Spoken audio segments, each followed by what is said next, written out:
se pedepsește cu închisoare de la 3 la 10 ani. Deci, luarea de mită se referă exclusiv la funcționarul public.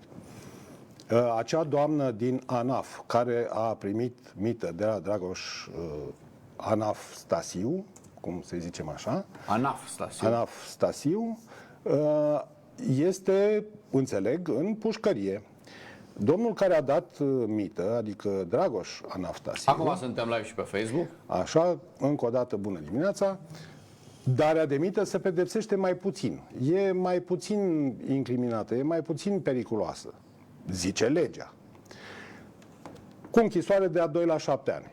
Domnul Anastasiu este liber, bine mersi, pentru că el, după cum comunică DNA-ul, a avut calitatea de martor denunțător. Adică, înainte ca organele statului, timp de 8 ani, cât a dat mită, înainte ca organele statului să descopere fapta, s-a dus făptașul, împreună cu un companion de-a lui dintr-o firmă asociată, că ambele firme dădeau o șpagă, acestei doamne de la ANAF, s-au dus și s-au autodenunțat. Procurorul de caz, conform articolului nu știu care din Codul de Procedură Penală, le-a spus, bun, ok, voi ați denunțat fapta, noi n-am descoperit-o, voi ați venit mai repede, 8 ani. Ați venit mai repede, ați denunțat fapta, așadar sunteți absolviți de vina prevăzută în Codul Penal procedura de a fi dat șpagă. Ok, până aici nimic deosebit, așa spune legea, asta au făcut oameni. Bun, de aici o întreagă dispută. Anastasiu nu recunoaște că ar fi fost martor sub acoperire, ci doar martor, ca și când ar fi stat într-un colț al camerei și să uita el de sus, așa cum mai dedublează yoghinii prin meditație, să uita dintr-un colț al tavanului, cum el însuși dădea șpagă femeia. Dar până la urmă, în declarația lui publică de ieri seară, a spus cu subiect și predicat că el deja cu câțiva ani înainte de a se produce denunțul știa foarte bine că și a acceptat împreună cu partenerul de afaceri ca acea firmă să lucreze pentru ei ca formă de șpagă. Acum, discuția pe calitatea de martor sau martor denunțător este absolut irelevantă din punctul meu de vedere, pentru că fapta de dare de mită, de ce? Pentru a obține niște foloase pentru firme. Și anume ce foloase? Să fie exceptate de la plata unor taxe, impozite, controale și așa mai departe, astfel încât să câștige mai mult firmele lui. Să-ți recuperezi mai ușor ceva. Deci fapta există. Această furăciune, care până la urmă este darea de mită, că ea se face nu în scop generos, nu faci o donație unei case de bătrâni. Dai mita ca să ai niște avantaje materiale în cazul acesta. Deci fapta rămâne, indiferent ce calitate ai, puțin importă. Da? Fapta există, recunoscută ca atare de domnul Atanasiu, care timp de 8 ani a dat această mită doamnei de la ANAF sub forma unui contract de consultanță. Dar aici vine partea frumoasă, Alin. Frumoasă cu ghilimele. Și anume că aflăm de la acest domn că există șpagă de două feluri. Da. O șpagă de supraviețuire și o șpagă de îmbogățire. Cum ar veni, șpaga de supraviețuire, dom'le, e ceva puțin mai lesne, așa, mai ușor de înțeles. Ca și când unui om care ar fi foame intră într-o alimentară și pune mâna pe un salam și îl bagă în nădraj și o întinde în primă băncuță în parc să mănânce salamul, că e de supraviețuire, e la foame omului. Foame, da. Spre deosebire de cel care are un Mercedes și se duce și fură același salam. Exact. Da. Dar ăla e bogat, exact. Are bani să-l plătească, dar ăla primul nu. Sau fură 2 salamuri să aibă cămara plină. Da. Exact. Deci, ăsta e unul dintre aspectele foarte interesante. Cum pătrunzi în modul de gândire a unui personaj ajuns într-una dintre cele mai de sus poziții ale statului român, și anume cea de vicepremier. După premier sunt cei 5 vicepremieri. 5 vicepremieri care au ajuns acolo, nu fiind aleși de popor, că aici e o problemă. Dom'le, poporul poate să aleagă pe cine dorește, că asta e democrația. Propulsează în fruntea statului niște tâmpiți? Câteodată da. dar e votul popular. Ei sunt validați de către votul popular. Acești vicepremieri, cei 5, printre care și Dragoș Anastasiu, n-au fost votați de popor, ci au fost numiți da. de către coaliția aflată la guvernare cu dreptul de veto, bineînțeles, al și fiecare prim-ministrului. dintre ei propus de un partid politic care face parte din această structură. Da. Pentru că el este reprezentatul PNL-ului acolo ca vicepremier. Bun. Povestea gravă este următoarea. Acest personaj, domnul Dragoș Anastasiu, a fost rând pe rând în următoarele poziții. Consilier al președintelui interimar Ilie Bolojan. Consilier al președintelui ales Nicu Șordan. Apoi, viceprim-ministru în guvernul Bolojan. Poziții de top, poziții care au acces la secrete de cel mai înalt nivel. La secrete de cel mai înalt nivel.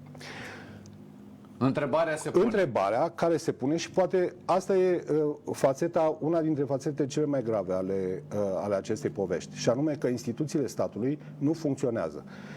La secrete de stat au acces niște oameni care au scheleți în dulap sau șobolani morți în sertar, cum zicea Cristian Tudor Popescu.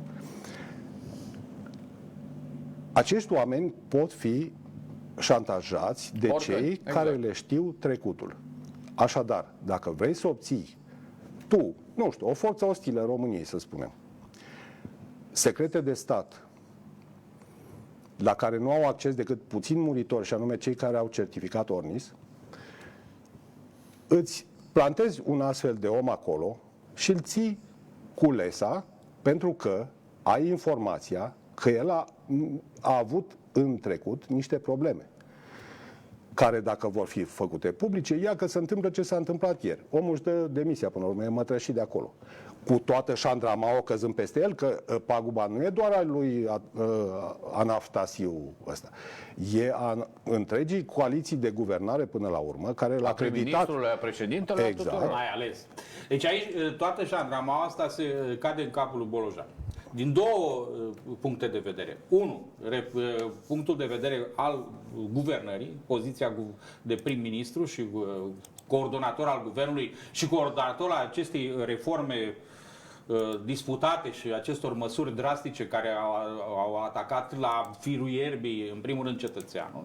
Este asta. Și apoi este vorba de șandramaua politică, care cade pe președintele PNL-ului, care PNL este cel care a propus ca acest domn să fie viceprim-ministru. În completarea a ceea ce spune Alin, trebuie spus că, pentru cei care nu știu, că pentru a avea acces la secrete de stat de înalt nivel, ești supus unei verificări. În primul rând îți faci tu niște declarații, un dosar, și după aceea instituțiile abilitate, între care cea mai importantă este Serviciul Român de Informații. Aici e problema, la serviciile abilitate. De ce te verifică? Pentru că dacă tu ai un trecut oneros sau relații care sunt nepotrivite și secretele alea de stat scurse prin tine ar putea să ducă la, cum să spun, la slăbirea statului român, atunci ți se interzice accesul. Dacă ți se interzice accesul la astfel de informații, nu poți ocupa o funcție de astfel atât de înaltă. Pentru că ești în contact permanent, zilnic, cu informații. Permanent ajung informații secrete la tine. High classified, ca să zic așa, de clasificat la cel mai înalt nivel. Acum, ca să, o paranteză, spun ca să fac ca să știe oameni despre ce vorbim, despre ce este acest Ornis. Este Oficiul Registrului Național al Informațiilor Secrete de Stat.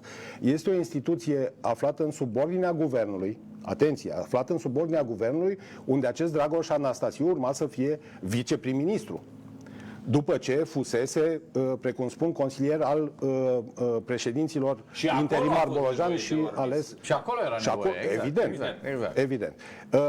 Această instituție, oficiul ăsta al Registrului Național al Informațiilor Secretelor de Stat, coordonează, supraveghează, reglementează, monitorizează protecția informațiilor clasificate, respectiv cine are acces la ele. Dar Ali nu prea pare că face treaba asta. Păi, nu știu, aici sunt două variante ale subiectului. Fie oamenii ăștia de la Ornis, că până la urmă sereiști, că Despre asta e vorba, exact. Da, evident, adică nu complicăm lucrurile. Da. Este vorba de oameni din informații, din comunitate de informații. fie ei nu și-au făcut treaba, Fie au zis. ceea ce mă îndoiesc.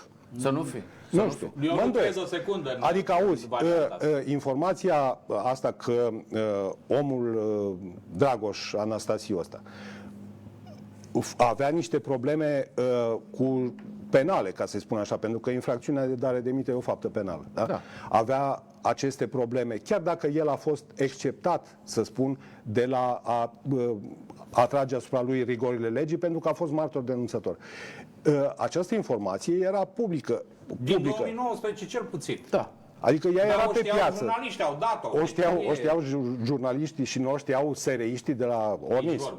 Mă îndoiesc. Deci, hai să zicem că varianta asta a nepriceperii, să-i spun, a incompetenței, a indolenței celor care lucrează la Ornis, ar putea fi acceptată, această variantă. Oamenii cunoșteau acest lucru. Și aici avem următoarele două posibilități. Fie nu au comunicat acest lucru decidenților politici, ceea ce este extrem de grav, că au ținut-o pentru ei informația ca să exploateze ei vulnerabilitatea acestui cetățean aflat în poziție cheie în statul român, fie au comunicat-o decidenților politici și au ridicat din numeri, așa, vedem, până explodează, până pușcă. să o ținem. Să fac încă un pic de lumină aici în molozul ăsta care este cu serviciile și cu verificarea celor care au acces la secrete de stat. Gândiți-vă la un lucru. Există oameni încă mai încărcați în spinare cu tot felul de lucruri Deci care au avut și au acces la stat. Gândiți-vă că acest certificat ORNIS este dat și unora dintre parlamentarii români.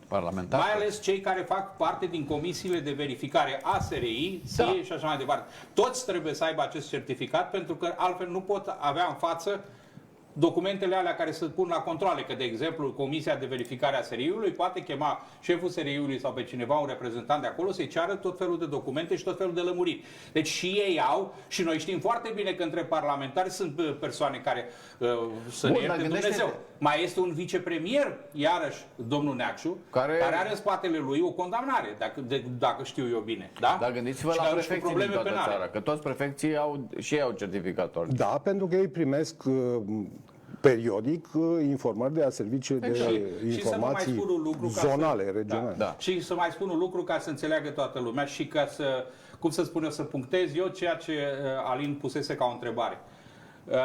După părerea mea, nu pot avea certitudinea complet pentru că nu am cum. Dar, după părerea mea și după analizele pe care sunt și după istoricul, acest organism de fiecare dată face un raport și îl dă. Am mai avut cazuri și știți, chiar cazuri recente de la sfârșitul anului trecut. Deci acest organism își face treaba, își trimite rapoartele, rămânând la latitudinea decidentului politic dacă ce face cu personajul ăla. Exact. Îl lasă să aibă accesul. Deci, întotdeauna oamenii ăia, și eu sunt convins că sunt de mare competență, iar accesul lor este total la toate dosarele rechizitorii, procuratorii și tot. Deci ea în 5 secunde. Mai mult decât atât. Cine? Tu, solicitant al certificatului ORNIS, trebuie să completezi un formular, cum zicea domnul Atanasiu, o cărticică. Adică nu e un formular stufos, nu e o pagină A4, da? O completezi. Ea are valoare de declarație pe proprie răspundere, dacă nu urmând să suporți rigorile legii dacă ai făcut un fals în această declarație, după care cetățenii ăștia de la ORNIS verifică, că nu iau de bun ce spui tu neapărat acolo, ci verifică. Deci aceste verificări merg inclusiv până la a răspunde la întrebări de genul unde ți-ai petrecut concediile în ultimii 5 ani în străinătate. Membrilor familiei, prietenilor apropiați. Nu știu, oricui ar putea avea informații relevante despre problemele tale, despre conduita ta, despre cum arăți. Așa. Deci nu era, într-adevăr, că bine ai zis, nu e o șuietă la o cafea în care vine unul, James Bondul de la ORNIS, și povestește cu prim-ministrul Bolojan, băi, Nea Ilie, stai să spun eu cum, băia bun ăsta. Nu.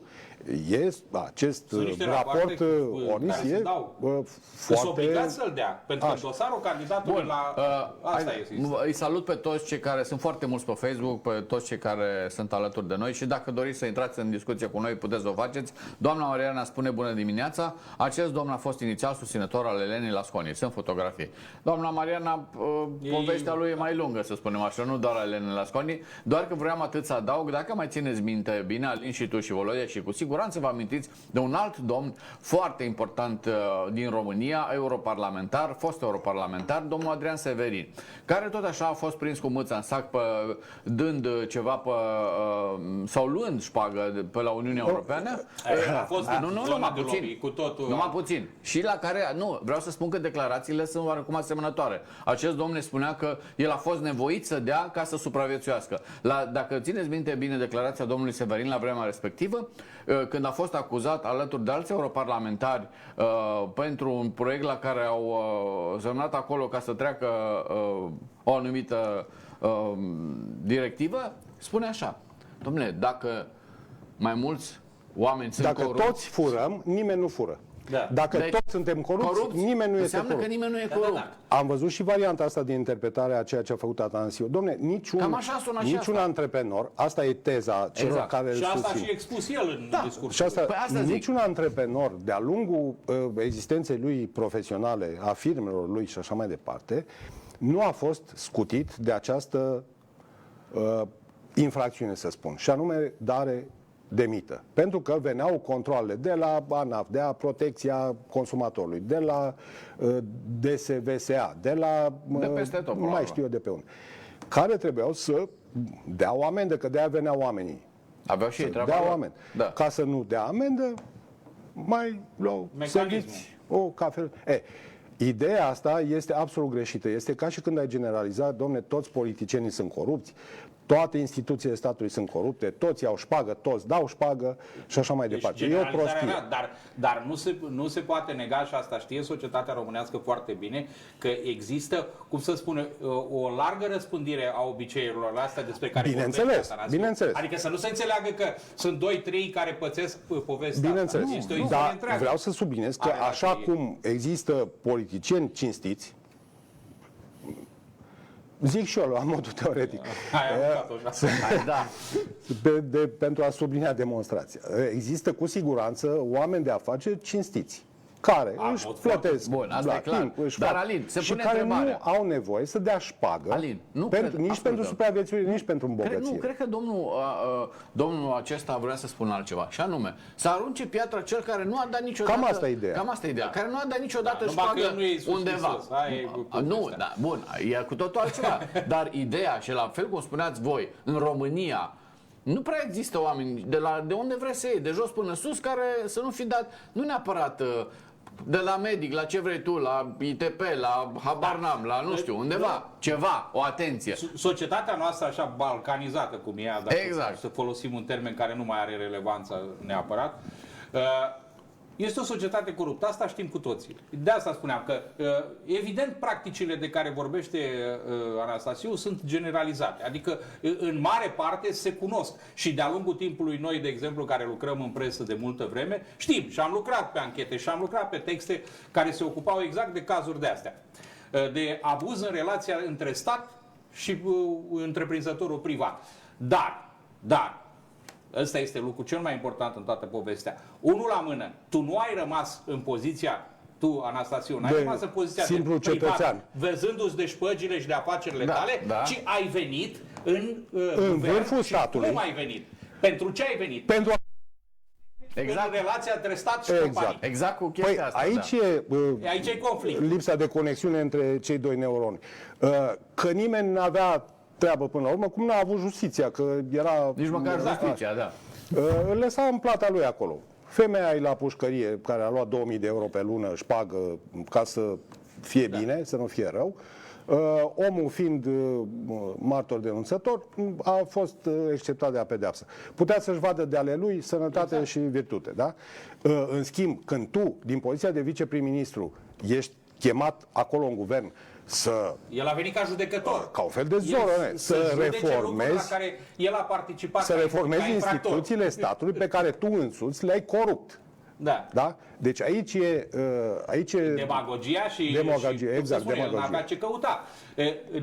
Deci până la urmă, ca să încheiem partea asta de cum a ajuns și de ce a ajuns, este următorul lucru. Exact cum spunea la un moment dat un responsabil din SRI, când a fost întrebat, da, toată lumea vă înjură, dar voi care știți atâtea, ascultați atâtea și nu faceți nimic. Și omul a venit și a spus un lucru simplu care trebuie să fie foarte bine înțeles, care este identic cu ce am spus despre Ornis.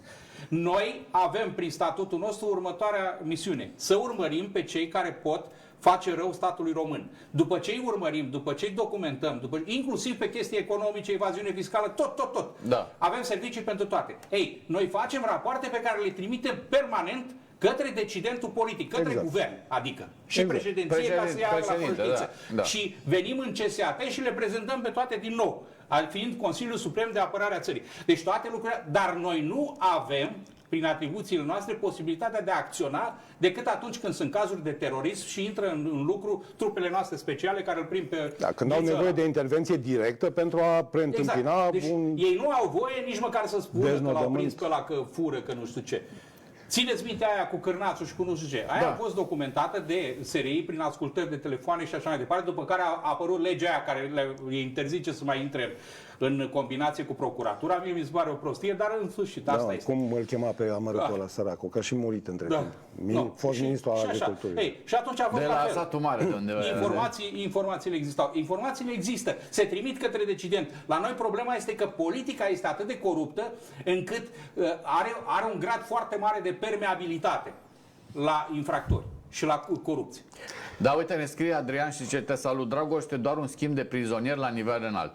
Anastasiu versus Piedone. Ce aflăm noi astăzi este doar o mică parte din marea harta corupției românești și Gabriel ne zice: România s-a săturat de PCR, pile, corupție și relație.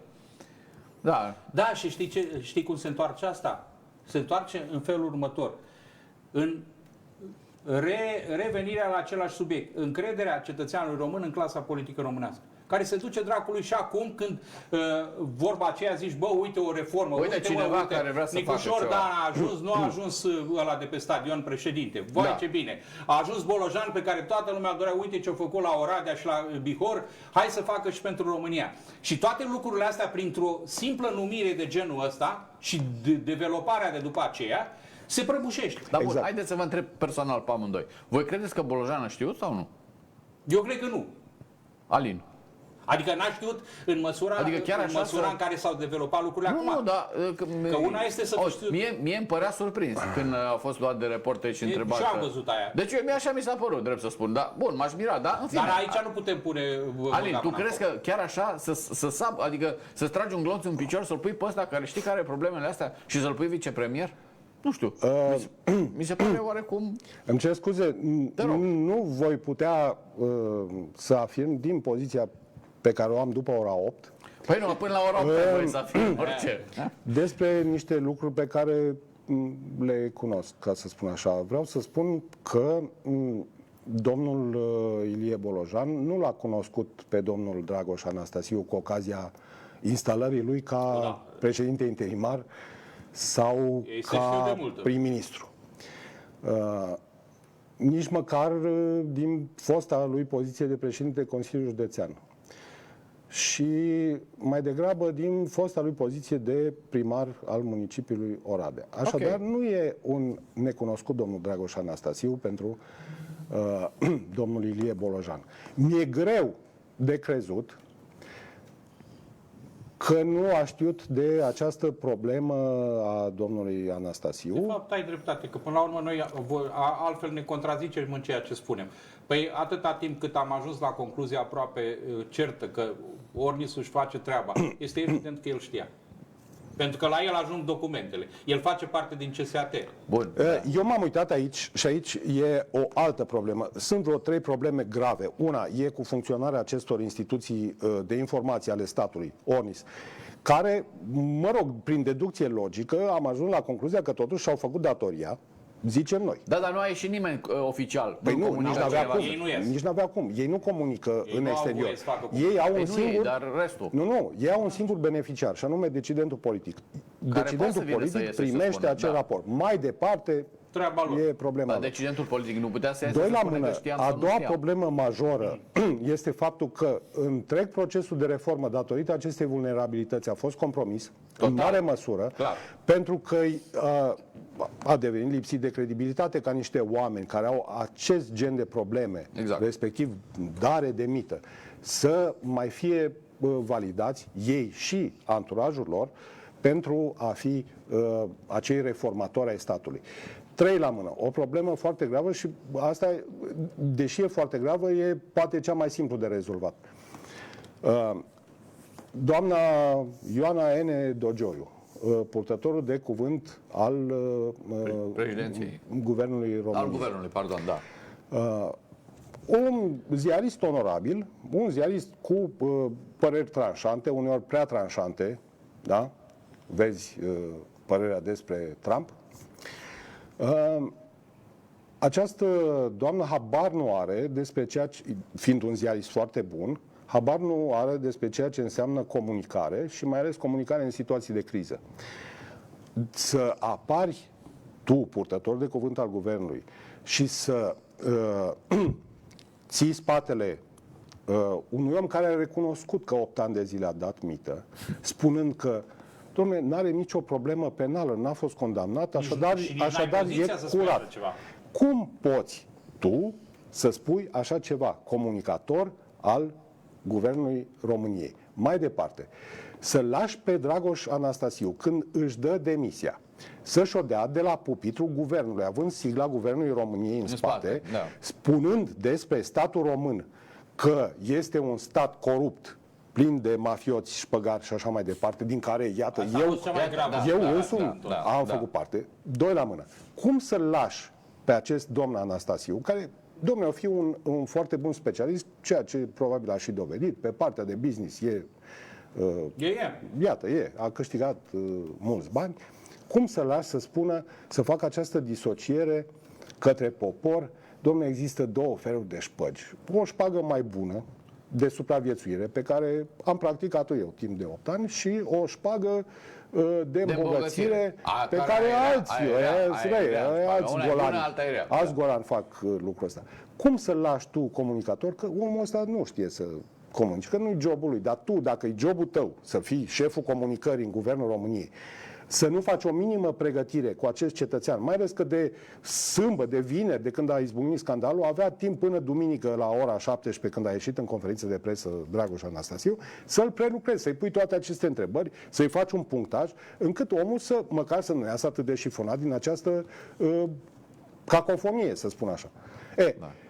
Lucrul ăsta, iară, e un lucru destul de grav, pentru că în următoarea perioadă, care presupune reforme, pachete de astea, de reduceri, tăieri și așa mai departe, la sânge, dacă nu funcționează comunicarea corectă între guvern și opinia publică, va fi, nu rău, extrem, extrem de rău. Pentru că omul, până la urmă, poate să și accepte cu greu, dar poate să înțeleagă, domnule, țara se află într-un moment foarte rău, dar dacă nu comunicăm corect aceste lucruri, vor fi oameni în stradă, ceea ce se și întâmplă deja. Sindicatele de-abia așteaptă să îi dea cheie, să-și revalideze pozițiile liderii de sindicat, care și ea câștigă binișor din acest șantaj social și așa mai departe. Vreau să facem o pauză de publicitate, iar după, ca să rămână telespectatorii acolo, ai promis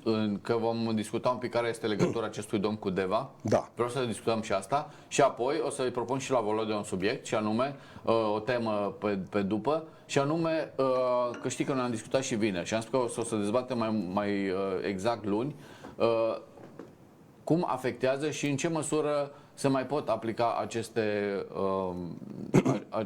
aceste măsuri pe care vrea să le ia guvernul în perioada următoare. Dar toate astea imediat după publicitate. Revenim imediat.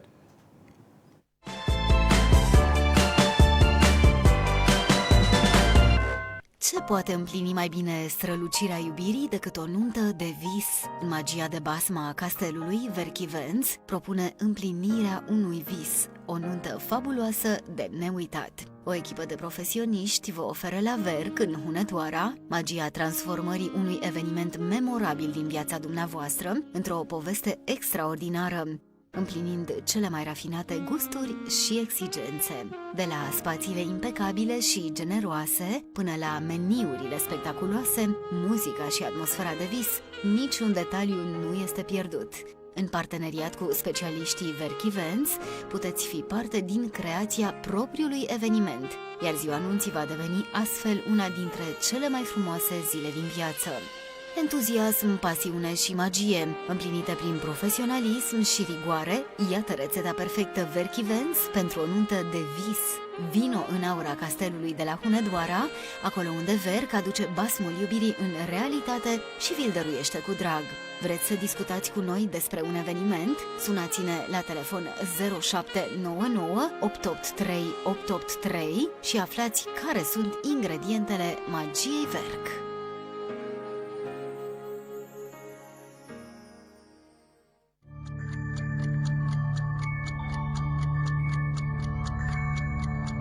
Kit GPL dedicat mașinii tale. EcoCraft Best, numărul 1 în instalații GPL în Transilvania. Cristur, stația de autobuz. Telefon 0254 236 012. Ozonoterapia este o metodă de tratament nemedicamentos bazată pe injectarea în organism sau insuflarea în organism a unei cantități de amestec oxigen-ozon în concentrații variabile pentru o paletă foarte largă de afecțiuni: cosmetică, afecțiuni ale ficatului de origine virală sau toxică, terapie adjuvantă în cancer, afecțiuni artroreumatice, afecțiuni circulatorii, boli de metabolism, afecțiuni vasculare și neurologice, afecțiuni dermatologice. Avem disponibilă în clinica noastră saună cu ozon și hidrocolonoterapie. Ne găsiți în Deva, Alea Viitorului numărul 4, în sediul Crucea Roșie la etajul 1. Pentru programări și informații sunați la 0741 418 607. Medval San Clinic. Te face să uiți de durere.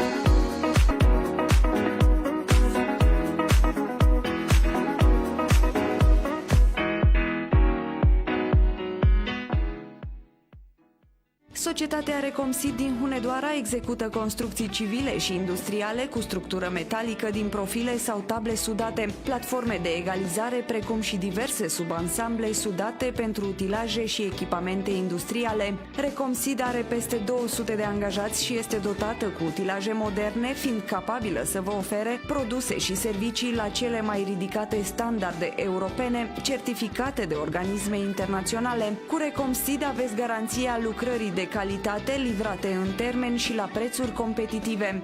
Recomsid.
Împreună promovăm România. Te aștept și pe tine!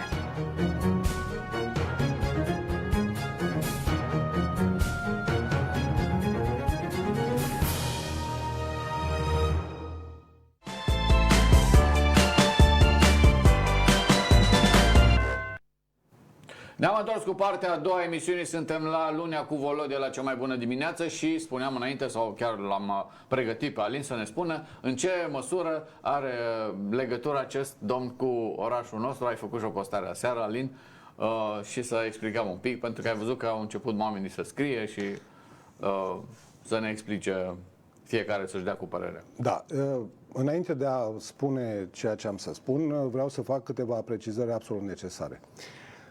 Ceea ce afirm în această emisiune sunt informații publice, nu sunt informații din interior pe care le-am obținut datorită poziției mele în primăria Deva, nu sunt informații clasificate, nu sunt bârfe, nu sunt considerații de ale mele, sunt doar faptele cu cifrele aferente care există public pentru cine dorește să le caute. Exact. Așadar, ca să nu își mai treacă prin cap unei doamne să-mi facă mie plângere la Comisia de Disciplină din primărie, voi spune doar ceea ce există în spațiu public ca informații publice, certe și așa mai departe. Aceste precizări făcute, să trecem la subiect. Primăria Deva cumpără în 30 august 2023 de la firma doamnei Hildegard Brandl Helen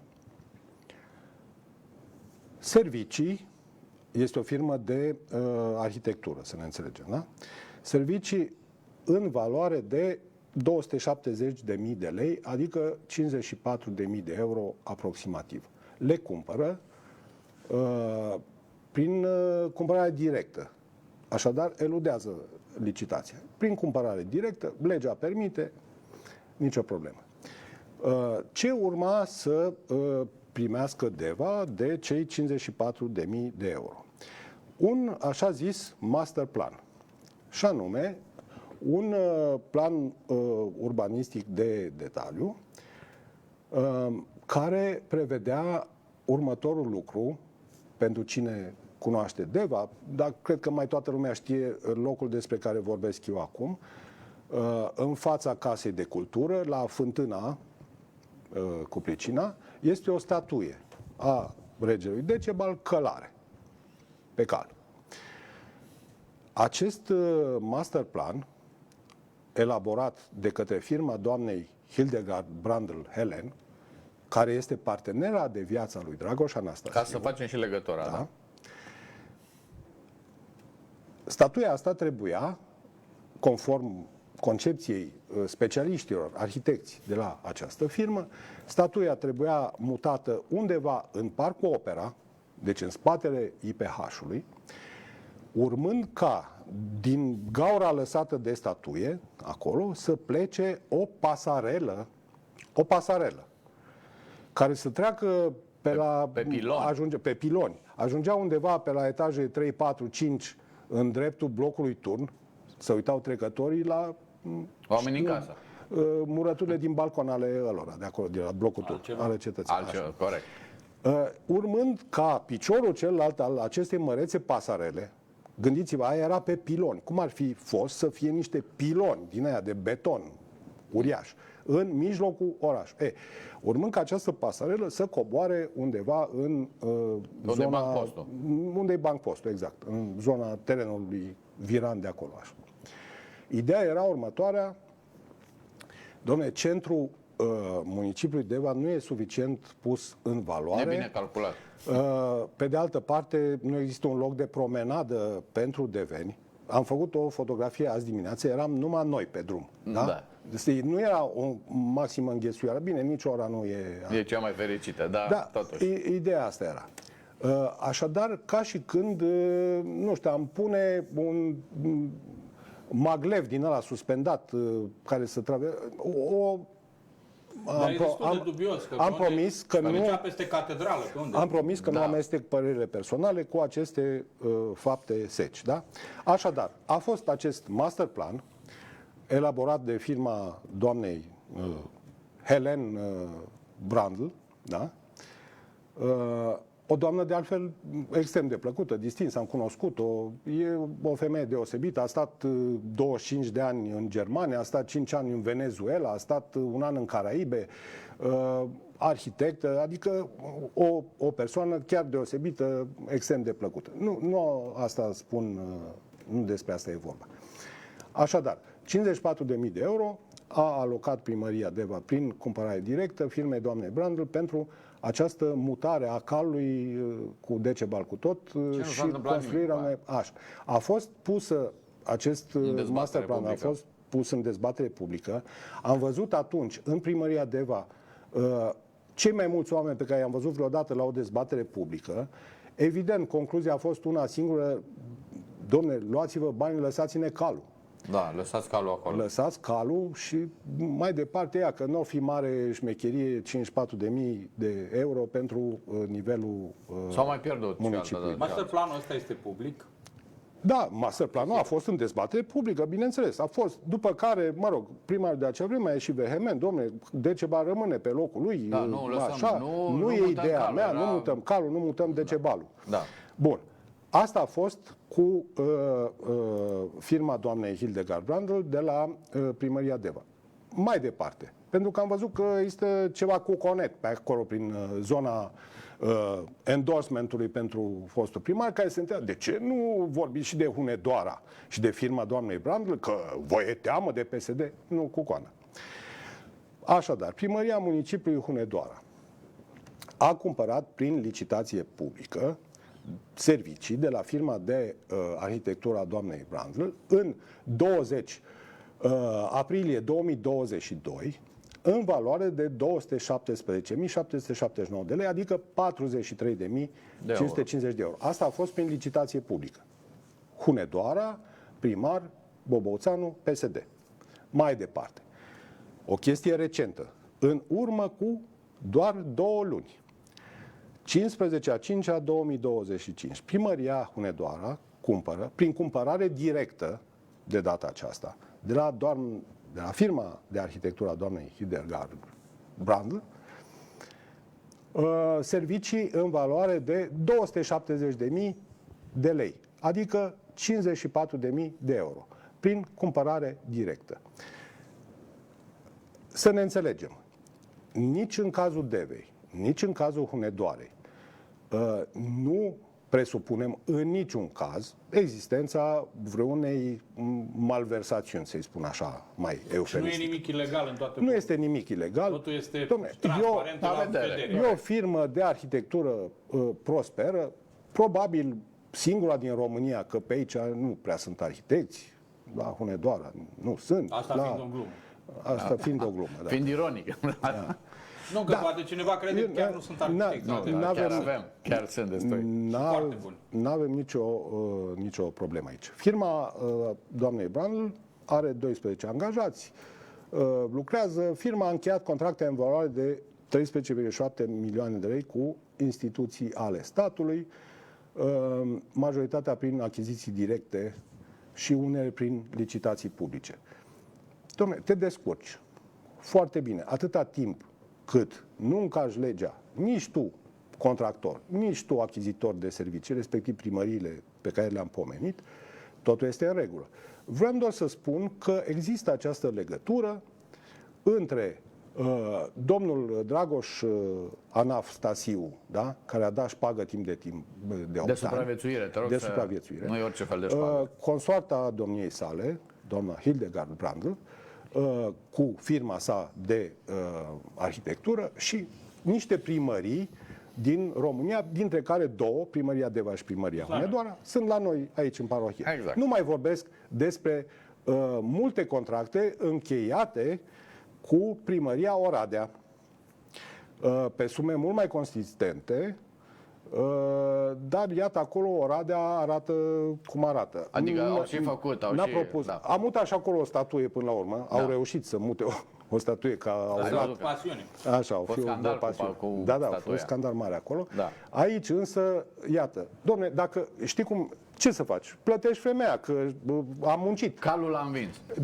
E ca și când ai angaja un fotograf la nuntă și nu-l plătești că a ieșit mireasa urâtă în Apropo, poze. pentru toți Păi, care- asta e treaba. It is what it acestei is. discuții și acestei prezentări pe care a făcut-o Alin, nu că sunt eu avocat, dar avocatul lui, dar vreau să fie limpede pentru toată lumea. Ideea discuției noastre despre această conexiune este aceea de a limpezi tentativele de a crea așa o mare poveste de ilegalitate și de nu știu ce. Nu, exact nici- cum spunea Alin, nici aceste conexiuni cu județul Hunedoara prin municipiul Deva și municipiul Hunedoara sunt doar niște exemple de puncte în care oamenii s-ar putea întreba dacă nu cumva a existat un trafic de influență, dacă tot omul era antrenat în șpaga de supraviețuire.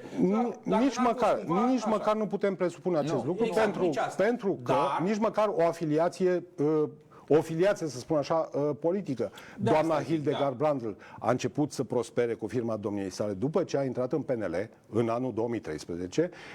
În anul 2013 a înființat firma, în 2016 a intrat în PNL, a fost la un moment dat un fel de șef a unei organizații a oamenilor de afaceri din PNL, ceva de genul. Perfect. Deci nu putem presupune o filiație politică pentru obținerea acestor contracte, atâta vreme cât primarul era din Deva, era PNL, primarul din Hunedoara era PSD. Exact. Și să Iar, lămurim Hunedoara că are nu există mai mulți niciun bani fel dați de, decât... nu există niciun fel de ilegalitate în aceste Și achiziții publice. nici de acuzații din partea Exact. nimănui. Niciun Nici fel din de partea noastră, nici acuzații. din partea nimănui. Niciun Bun. fel de acuzații. Volodia, și pe Alin îl întreb. În ce măsură sunt influențate aceste măsuri de austeritate pe care dorește să le ia guvernul Bolojan prin tot acest scandal? Eu doar 2 minute am să spun, ca Te să-l rog. las și pe Alin, că ne apropiem de ora fatidică în care trebuie să o zbughim. Unii într-o parte, alții în alta. O să spun numai atât.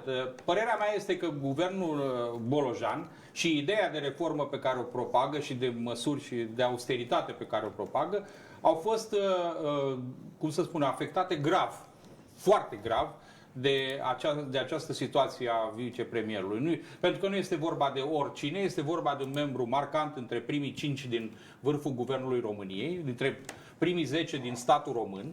Da. Așa.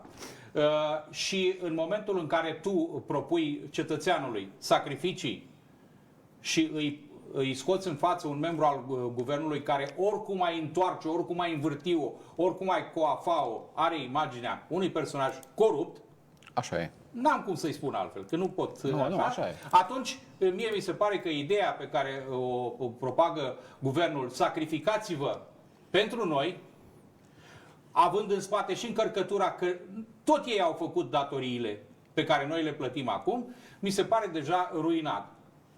Mi se pare că în momentul ăsta, exact cum discutam în pauza publicitară, mi se pare că în momentul ăsta orice ar spune guvernul nu mai are credibilitate.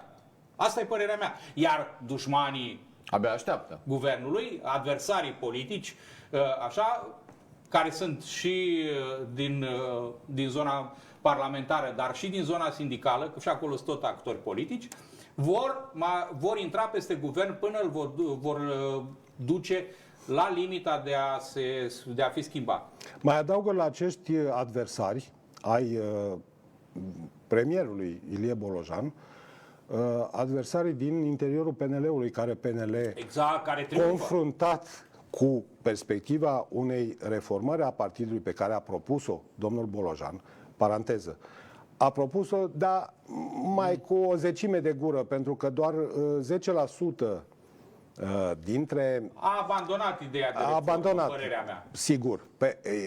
Era și greu să deschidă război pe atâtea fronturi. Da.